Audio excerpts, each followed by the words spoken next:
Well, Jennifer, thanks so much for taking some time to hang with me today. I appreciate it.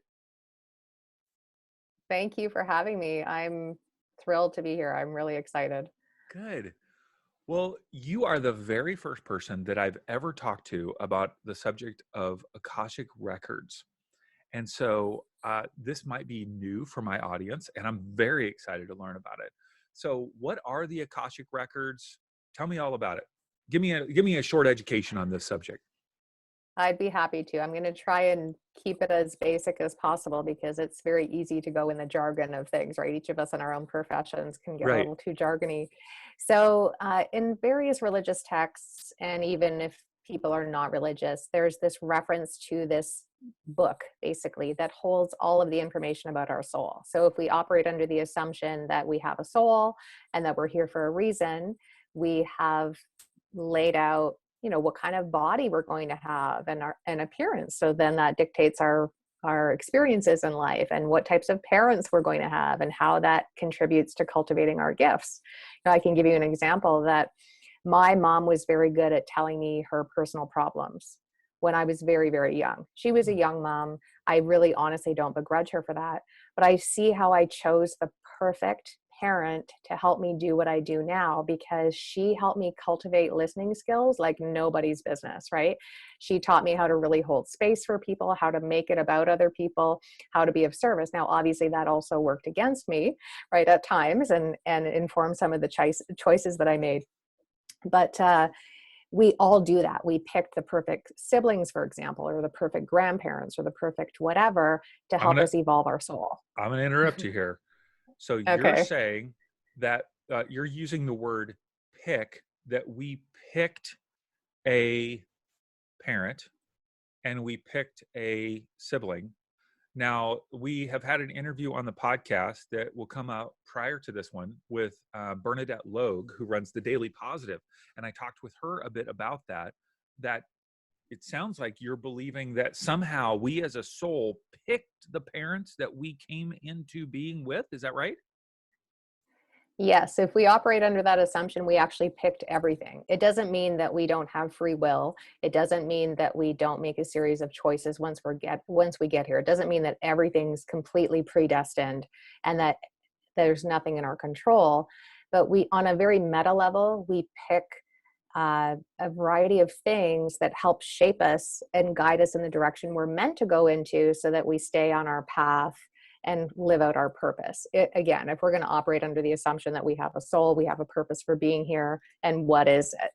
Yeah. Yeah. That's so Like why was I fascinating. born in Canada versus the US? How did that contribute to my journey? Would my Right. journey have been different if I was born in the US? And what part of the US? And what, if I had a different color of skin, if I was born into a very religious family, like all of the things, right? How would that have shaped who I became and how I cultivated my gifts? Right. Your life would have been like extraordinarily better if you would have been born in the United States, Jennifer.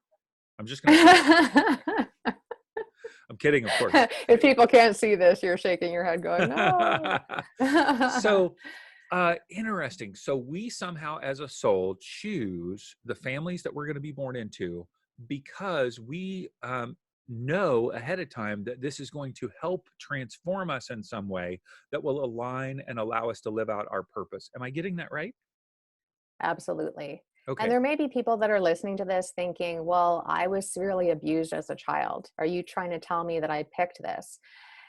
Yes and no. I'm by no means condoning any of that. And just to give you a little insight, my background, I worked in forensics investigating very severe crimes against children for many years. I was on the stand. I'm a huge advocate for human rights. I have zero tolerance for abuse and human trafficking and family Mhm. violence and all kinds of that stuff. So I'm by no means victim blaming. What I'm saying is that if we're able to rise into the soul level instead of relating to everything in a 3D, ego mind kind of way, if we're able to go, okay, well, hypothetically, if I went up to the penthouse view and looked at this from a 360 viewpoint, what might I see as to how this really crappy situation actually helped me evolve to be a contribution to other people? Because that's one of Mhm. the main reasons why we're here, right? We cultivate these gifts so that we can contribute to other people and contribute to the planet.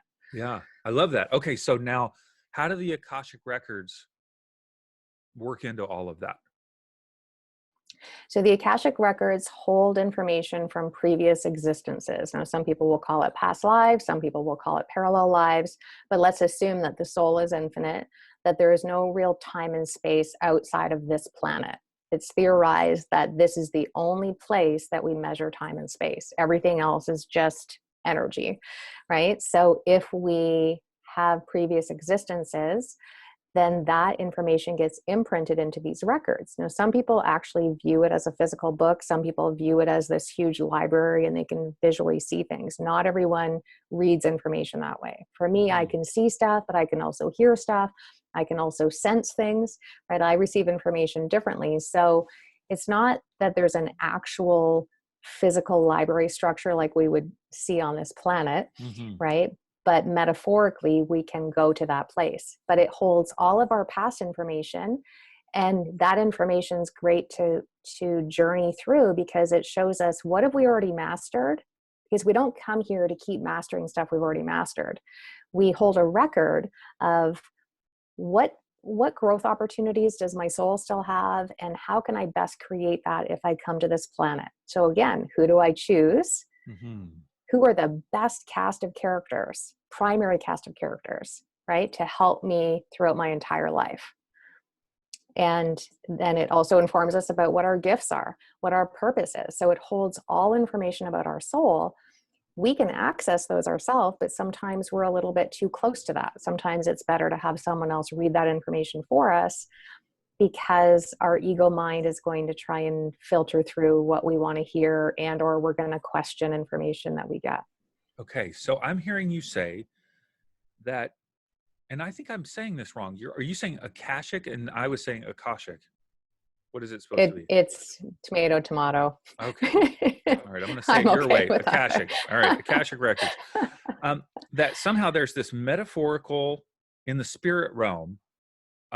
There's this record of, you said past lives, but also I've also read briefly that it could be parallel lives, that in some way there are parallel universes happening at the same time where we exist in those other universes and have possibly learned things there that we don't know here now. Is that possible? Absolutely. If we want to get really woo, then that would be considered the oversoul. So if we imagine that we're just an extension of a larger soul, this aspect of our soul is on this planet. There might be 6 or 7 other aspects of the oversoul living in other realities, all gathering information and growth opportunities to evolve the collective soul. Wow, which is our collective soul personally. Like we have a collective, but then I also am Yes. hearing that there's a collective consciousness of all the souls. Is that true? Well, we are part of a larger soul, and that oversoul is part of the universe. Okay. And so what um who discovered or popularized this understanding of, like, where did even the term Akashic records come from, or who popularized this? It comes from Sanskrit, and it's basically, it can translate into the book of knowledge, the book of life, the book of wisdom. Hmm. But it's been around for ancient times. Like if we go all the way back to research things from Lemuria and Atlantis and so on, these are concepts that are very familiar even to those times if people have spent any time researching that. Hmm. So it's an infinite document. It's theorized that it was created at the very moment that all of us were created, that spark, that Hmm. initial spark of light that then extended itself out into all kinds of souls and energies, right? That the Hmm. Akashic records are just a part of that. This sounds like pure craziness, Jennifer. Come on. Yes. We live on a planet. There's not some book somewhere, like parallel universes. You know what I mean? Like, you've got to have people that think you're a nut job saying some of this stuff. I'm sure they do. I'm sure there are conversations happening about me and other people like me. I grew up in a family where this was just normal, right? My Really? parents and I went for our first past life regression when I was 4. They wanted to find out, why did they find each other? They met at 18, and 6 months later they were married. They just had such a soul connection, so they wanted to understand that. And then when I came into the picture, they wanted to understand, well, of all the souls that have could have been brought to us. Why this soul? What's the unfinished business that we came here to resolve? Because again, that's another theory, that we come to this planet to basically dot I's and cross T's, right, from other Hmm. lifetimes and parallel realities that we maybe haven't taken care of yet. And again, what else are we here to contribute? So, and my maternal grandfather used to solve crimes with the police as a psychic medium. So this was my normal. I didn't know that people didn't live the way that we did, not Yeah. because I'm not bright. It's just, as a kid, you think Yeah. that your experience is, everyone else is experiencing the same thing. So it Right. Of wasn't until course. I went out in the world and I was telling people things as though they already knew it. I really didn't Yeah. know that they didn't know what I knew, and it would freak them out. Like, give me an So I example, had like to, anything from early life. Do you have something that oh, comes to yeah, mind? I can give you a ton. Well, one time I just said to my parents, oh, so and so called, and they said they can't come to repair the washer and dryer because they had a family emergency. And within 5 minutes, that phone call came in. Now, of Wow. course, at 3 years old, I didn't know that. I truly remember that, but they like to tell that story a lot because they think it's very cute. Yeah. That's just an example, but that was happening all the time. And and I love people and I want to care for people. And I don't like people feeling poopy in my presence, right? And here I was seeing the looks on people's faces and thinking, what am I doing? I don't know who I'm being or what I'm doing that's so offensive to other people and Yeah. freaking them out. I've got to probably silence myself. I should probably be a wallflower. I should probably not talk very much. I should probably be invisible, right? And Wow. isn't that awesome that I made those choices? Yeah. Because I grew so much from that and realized, oh, I am actually here to help a lot of people, Yeah. but I needed to have that experience of the discomfort of not being a contribution to people to understand how important it is for me to actually be a contribution. And so, to your point, I'm not trying to convert anyone, right? It's really more that if people resonate with this, people say, well, what do you do about the Mormons in Utah? I'm like, I don't think about the Mormons in Utah. I don't have anything against them.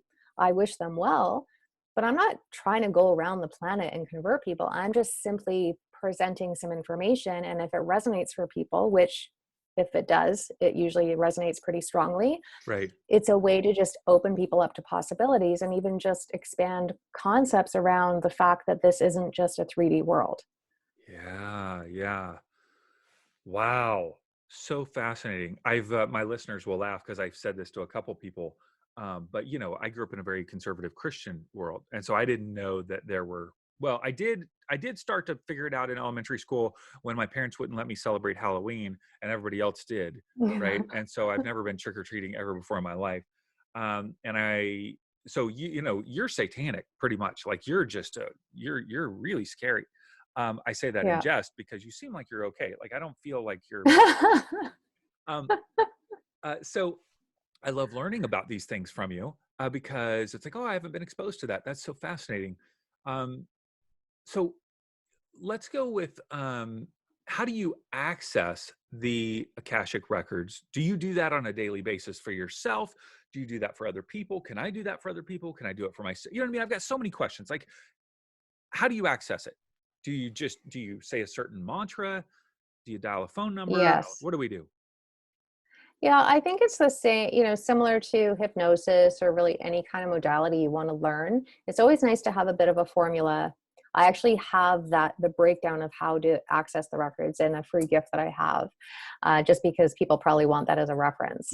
But basically, you want to create an invocation. You don't want to go into your records when you're angry or jealous or fearful, because if this is pure love, and the Akashic records are just love and truth. It's just literally, here's the truth of the universe, here's the truth of your soul, here's the objective facts about what you've done, what you haven't done, what your purpose is. Let's just assume that's true. Then we want to enter that space from a place of curiosity and Hmm. openness. So we Okay. can literally just create some sort of prayer or invocation to say, hey, Akashic records, I'm wanting to enter now to access information about these particular things today. Or you Okay. might just say, I'm wanting to act, like, just tell me what I most need to know today, right? We're so busy tripping over our own feet in life as humans.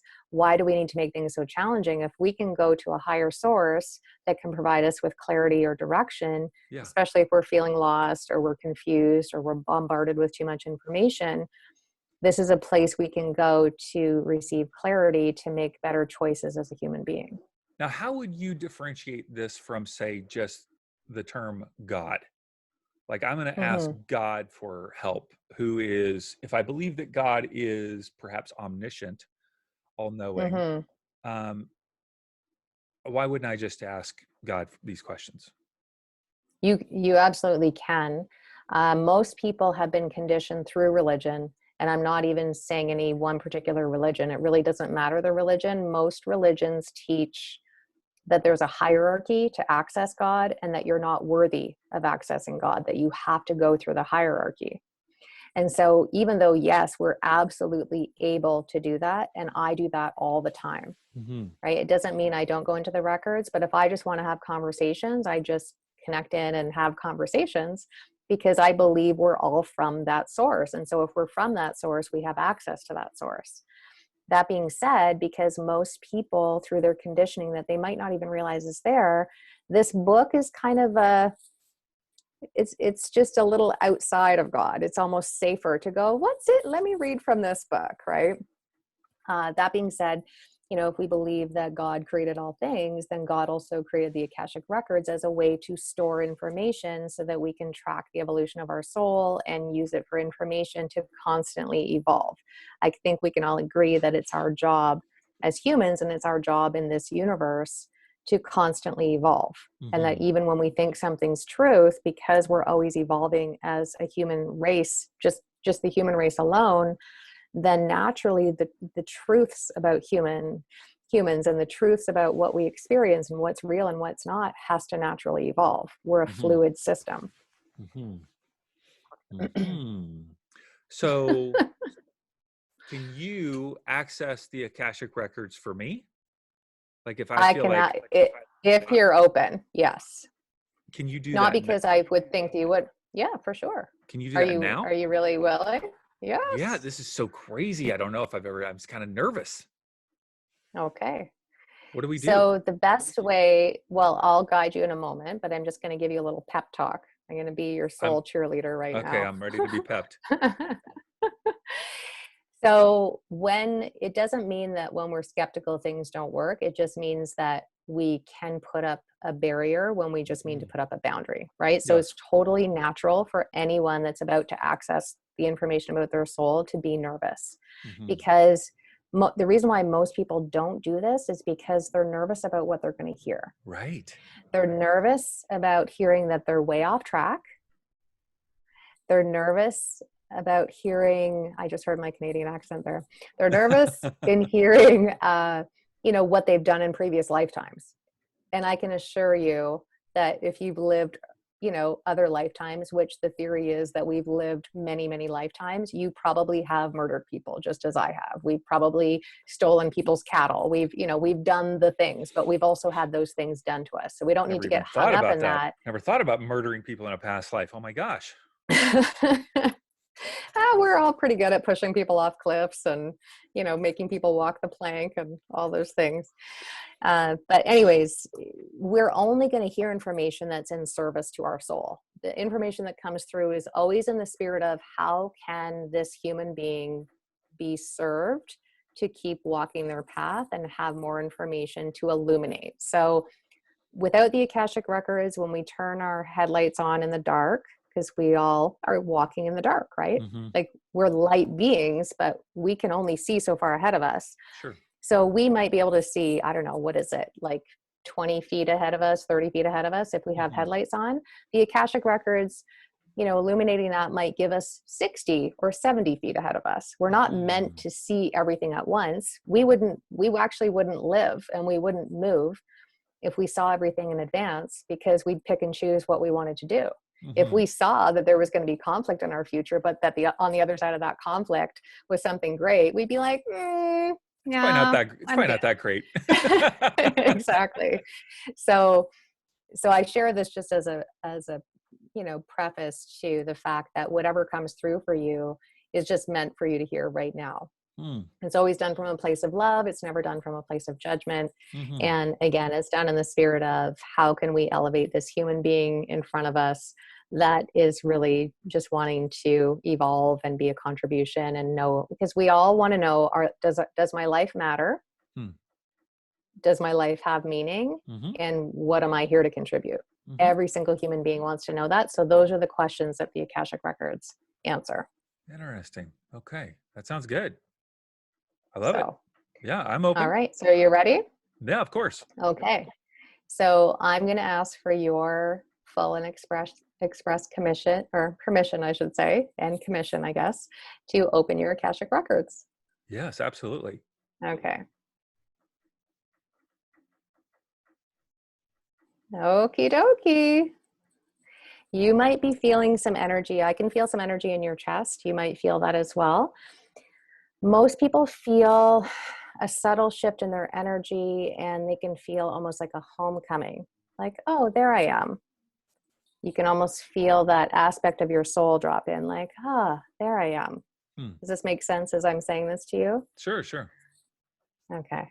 And because we're doing this on video and recording it, right, there can be a little bit of performance anxiety and nervousness around, going deep.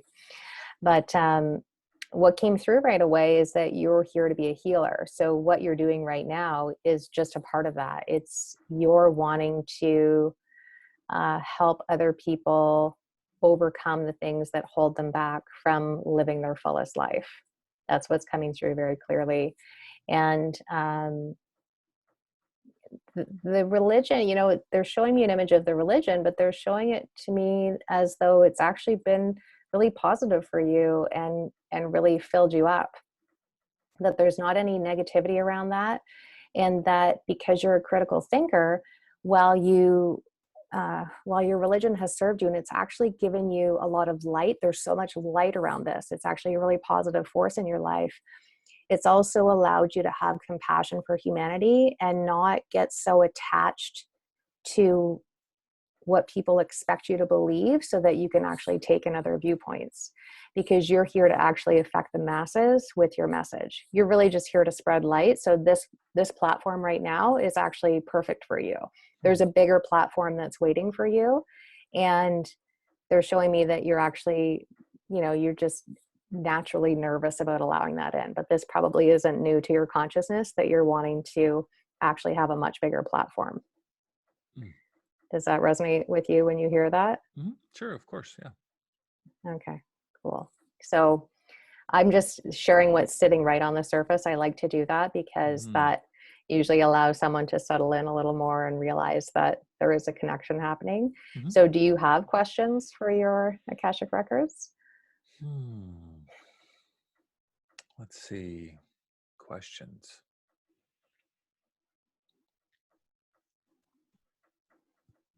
I don't know if I have something specific that's on my mind other than, um, I have the ability to be involved in a lot of different things in life. I do marketing for part of my income. I've made films, feature films as part of my life. I love coaching people and providing positive healing Mm-hmm. resources through the podcast. And Mm-hmm. so I think the question is more of, what direction do I take? You know what I mean? What's most It's the helpful film. for, The film lit up. Yeah. Sorry to interrupt you. yeah. It was so strong. It lit up so strongly. So if you're okay, I wouldn't mind asking you some questions around that, because it's not about capacity and capability. It's about some internal conflict that you're having around that. Mm-hmm. Because um, it's almost like you're a projector, right? It's almost like there's a projector in your third eye, Hmm. and you're able to see and put things on a screen and show people what they need to see. So there's a way to create messages in a massive platform like the films, but the thing that's keeping you from fully stepping into that is more an internal world. What's coming through is some backlash and betrayal. Those are the terms that are coming up. So I don't know if that brings up any disappointments from maybe previous partners, or deals that maybe went a little bit sideways or things like that. But when you can give yourself permission to release the belief that the past is going to repeat itself, you're going to step back into that much more fully. Does that make Mm. sense when I say Hmm. that? Okay, sure. So that's a big part of it. But yeah, I mean, you're a messenger for sure. It's not surprising that you do marketing, because that is messaging, but you're meant to be sharing mass appeal stories that help uplift humanity. Hmm. That's a big part of that. And the platform is meant to be really big. So this is great that you're doing that. Of course, that's a part of that. But the film lit up very strongly. So I always Mm. like to share that information because, as you know, we get to a point in our life where we actually have an abundance of great opportunities and we can Hmm. actually say yes to a ton of stuff. But then the first world problem becomes, well, I've got all of these great opportunities. Right. Which of these great opportunities do I say yes to? Right. It doesn't mean you have to say no to all the other stuff, but if your time is limited, you focusing on the film is going to make you feel even more fulfilled, even more rejuvenated, radiant, vital, Mm. energized, because that is the way to most fully express your purpose Mm. as your contribution to society. Does that Hmm. resonate? It's interesting. Yeah, I mean, I don't. Mhm. There have been the feature films are costly. You know, I Mhm. haven't been able to figure out a way to generate income through those. There are Mhm. aspects of them that are they're a lot of work. You know, they're a lot of work. Mhm. And so, one of the reasons why I shifted to podcasting and coaching was to make more of an impact on a day-to-day, week-to-week basis rather than a year-to-year basis. But Mhm. I'm not anti doing more of them, but at the same time, it is taxing. Hmm. Yeah. Oh, for sure. I think I can support you with that just on a very three-dimensional level. I know people that have investors and so on. I do, like, I'm just clearly being shown this can be much easier. We all tend to have a story. We all tend to be conditioned that things are hard, that unless something's hard, it's not worth doing or having. And Hmm. unless we show that we've worked hard to keep something, that somehow there's something wrong with us. So when I say that, there's no judgment because I truly continually unravel Sure. that stuff too. But I am showing so much light around this that I've got to believe that if we can just bring in the right support for Mm. those things, right? Like Hmm. literally the right human beings that you're meant to connect with now, because Hmm. again, the energy has shifted from when you used to do that compared to what you're doing now. Hmm. That if we can get you with people that really believe in your mission, which there will be, right? Because what we're seeking is seeking us, and find investors that can make that can be the velocity behind these projects, then Hmm. we actually can create way more ease with that. Yeah, yeah. Yeah, that's good. I'm open to that. Yeah, for sure. Okay, Hmm. cool. Well, thank you. Thank you for sharing that, those insights. You're Yeah, I mean, welcome. I resonate, with all of those things, and I receive those things. And so, um, you teach people how to access their Akashic records. Is that correct? Yes. Okay. Yes. I've been doing that for 15 years. I've had thousands of people go through that system. I've personally I've lost count after 30,000 readings. I'm sure I've done way more than that. But I love this stuff. It's just kind of who I am, even when I've tried to walk away from it and hand it over to other students. It's like the record keepers don't let me do that. I'm truly meant to be a steward for this system, and it's certainly not my system. It's come through me, but like anything, just like money has to find stewards that really have the capacity to handle it, and businesses, we need to be a good steward for our business. It's the same with this. So yeah, people just kind of know. People will go through life oblivious to the Akashic records, and then they'll learn about it. And if they're meant to do it, they'll literally have a light bulb go off. It's such Wow. a visceral response in their body. Like, I don't know what that is, but I need to go find out. Yeah. And so people that are meant to learn it, to either do it for themselves and or to do it for other people, there's just a magnetism. It's hard to explain it. Hmm. So that's why I say, like, I don't go around trying to convince people, because this isn't everyone's path. Yeah. Yes, everyone can access it, but not everyone is going to be guided to learn it, because Hmm. they're meant to be contributing something else, and that's okay. Hmm. Do you find that people who would consider themselves empaths are more open to accessing the Akashic records, or is that not true? Uh, I suppose so. I think, yeah, I mean, if I look at anyone that's gone through the system, everyone has a certain degree of intuition and a certain degree of sensing energy. Most of us are wounded healers, myself included, right? We've learned how to really read energy, right? We've Mm. learned how to read the room, either because an abusive parent Hmm. was coming home and we had to figure out where they were. Like, we had a lot of us had good conditioning as kids to Hmm. figure out how to read energy and figure out who we needed to be in certain situations. So most people, I believe, are wounded healers. There are some people that just come onto this planet that seem to just be pure light, like they don't have anything bad happen, and they just kind of are an oracle almost, right? Or a messenger for light. Yeah. And I've seen that happen with a lot of teenagers.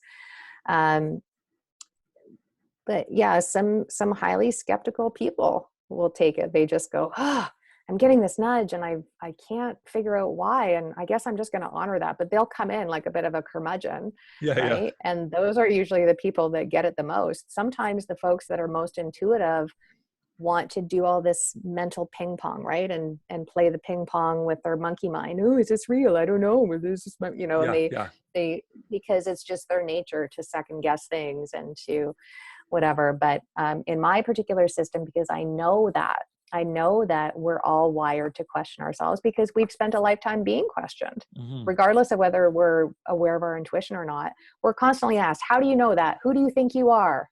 Hmm. What did I just ask you? Right? Like, Hmm. as kids, from our teachers and our parents and so Got to on, prove it. we've been very conditioned to question ourselves. And Hmm. yes, to prove it, this is something you can't prove. It's just something you kind of know in your gut. You either have a knowingness or you don't. I can, I can sit here and say, oh, this is great information. Can I, um, can I prove this to you scientifically? Hmm. No, it's Hmm. just a knowingness and Right. based on life experience. But I'm not going to say that this is absolute, because I might leave my body and go, oopsie doopsie. I guess some of that stuff I believed wasn't true. I really am not going to know, and none of us know Right. that. Right. But I think what this does is it gives us comfort that there is something bigger than us. Sure. Most people want to feel like, what is bigger than us? Why are we Right. here? So, in the Christian tradition, you may or may not know this, but there is a segment of the Christian tradition called Pentecostalism, or the charismatic world. Are you familiar with that at all? Yes. Yeah. Okay. So, there is a belief that you can hear from God, and that God could speak to you through, there's mainly two avenues, what would be called prophecy, which is some sort of, not necessarily telling of the future, although that can be part of it. It is more of a prophetic utterance of either encouragement, correction. You know what I mean? It can kind of come as more like a encouragement, to people that is somehow coming from God, and people would consider themselves prophets in some way.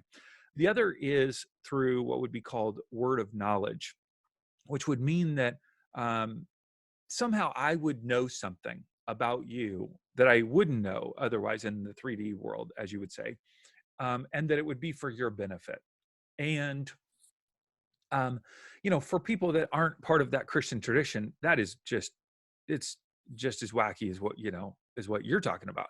Because it's like, whoa, are you kidding me? We live in a scientific world. You can't know things about me beforehand. And yet I have had multiple examples of that in my life. I'm not an empath. I'm more of a type A, like, let's get it done. Like, soul, what soul? Like, even though I was a pastor for 10 years, it's like I'm all about like building, creating. It's fun for me. Yet I have had multiple instances where I have known things ahead of time. I've known things about people. I was in a prayer session with a pastor who has since passed, and this woman came to him because she was smoking and couldn't stop. And he believed that there was possibly some sort of demonic force involved in this. He was not a wacky person, just very simple, caring. And he said, Oftentimes we hold a grudge or resentment against someone, and somehow the demonic force uses that in order to create a hold in our life. Okay. This is different language than you would use. I'm just, and so Mhm. we began, I think I was 18 or 19, and we're in his office and praying for this woman. And he is going through and she is articulating basically forgiveness for her parents, family, friends, as a way to just express that, to release any type of resentment or bitterness or guilt. And I had this name that just came into my mind so strong, you know, and I don't even remember what the name was now. It's been so long. Uh, and I said, does this name mean something to you? And she said, yes, it was this friend. They had this major falling out, all of this. And he said, would you be open to forgiving her? She said, yes. He begins to pray. She starts like coughing up all of this mucus, like involuntarily out of her body, like into this trash can, and I'm 18. Jennifer, what the heck? I am freaking out. I wanted to run out of that office so fast. Right. So I believe that these things are real. I have been conditioned that if it's not centered around Jesus or the Christian tradition, that it's wrong or somehow demonic. Like that's my conditioning. Not that I believe that Mhm. now, but that's still a part of, my tradition. And so I've had these experiences. I know that they're real. And I have very close friend, Stacey Robbins, who's an empath, and she hears and sees things all the time that just freak me out. So as much as I can say it's real, it's still freaky. It's freaky. You don't think It it's is freaky though, because freaky. you've lived with it your whole life. It's not freaky to you anymore, I assume. Yeah, that's interesting that you say that because it is freaky in the sense that it requires a great amount of surrender to just kind of go, this is it. Like, I can't explain this, and I have to be okay with not being able to properly satiate someone's need for this to be empirical, Yeah. right? Because this is all right brain stuff. It doesn't even matter what parts of the right brain we're accessing, even if it's creativity. Can we really explain how we go from I have a paintbrush in my hand to all of a sudden I have this beautiful painting on the wall? How do we explain every single movement and all the things that go through the brain that allow that to go on paper? Because that's right Mm-hmm. brain stuff too. Mm-hmm. And yet we see these beautiful creations. So there's a level of surrender that we have to have and be okay with the fact that we can't answer everything. None of us can even answer who God is. Is God, and I'm not saying this isn't to disparage any religion or anybody's belief. It's just to say that empirically, we cannot Right. Right. say, is God male, female, androgynous? Does Jesus exist? If so, are we actually, properly spreading the purest intent of his Right. message, or Right. Muhammad, or whatever? Right. Right. Now, Right. I get some people get up in arms. They're like, yes, we are. I'm like, okay, but can you prove it? Like, all of us can be questioned around that. Right. Right. So I don't focus my energy on that. I'm more kind of, what's the intent behind what I'm doing? I don't Yeah. actually like people to just come and treat this like a I'm a performance monkey and I'm just going to perform for Of them. course. If Of people course. actually have things in their life Right. that they want support with, and Right. regular three-dimensional things are not answering them, Right. if they're going to the doctor and their health concerns aren't being answered, yeah, Akashic records are something that can help people understand what's going on in your body, what is actually the root of this, where did the root of this start, and how can we adequately treat this stuff. Wow. Or, if someone's really having dating issues and they're like, I can't meet my soulmate to save my life, do I even have one in this lifetime? Where are they? When are they coming in? What do I need to do to prepare my heart to open up to them? That's Mm-hmm. a perfect thing to come to the Akashic Records for. Mm-hmm. Or if someone's having cash flow issues, let's get to the bottom of what programming might be in place that continually sabotages your money, right? So there's any possible thing in life you can come to the Akashic Records for. But I also don't allow people to be codependent on me. I want to help people get to a place where they know how to answer their own questions Mm. rather than trying to enmesh and be codependent Mm-hmm. and have me literally be the CEO of their life. Right. Right. Calling you every other minute. How can you know, what should I do? What should I do? What should I do? Yeah. Okay. Yeah. So if people that are listening go to your website, souljourneys.ca, soul, Yes. SOUL, journeys.ca, and we'll of course have that in the show notes. What are the resources that they could draw upon on your website to help them in their life?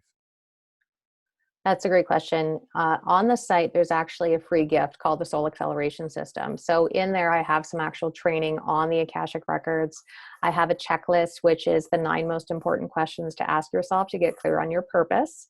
Because even if people think they know their purpose, there's still this thing we have around living our purpose, right? And really feeling confident about, am I on the right track? But it also, like I said, goes through the process of how to open our records for people that just want to learn that on their own. Of course, I have the actual digital trainings that I've already recorded that are on the site for people to enroll in if they feel called to do that. And I spend a great deal of time on Facebook in the Purpose Posse, which is the group that I created for people that are spiritual entrepreneurs that really, are about making an impact and helping other people, that are in more of the woo stuff like I am, that want to be a part of a group of people that speak their language. So I spend way more time there, of course, than on my website. Great. So we'll link to all those places, but the Purpose Posse, which I just joined recently, because I need some more woo in my life. I'm woo-less, woo deficient. So we'll link to all of that in the show notes. Jennifer, thank you for your generosity in answering my questions and accessing my Akashic records and just thinking through that. I really appreciate it. I thank you so much for your generosity today. Well, thank you for having me. I'm really grateful to spend this time with you.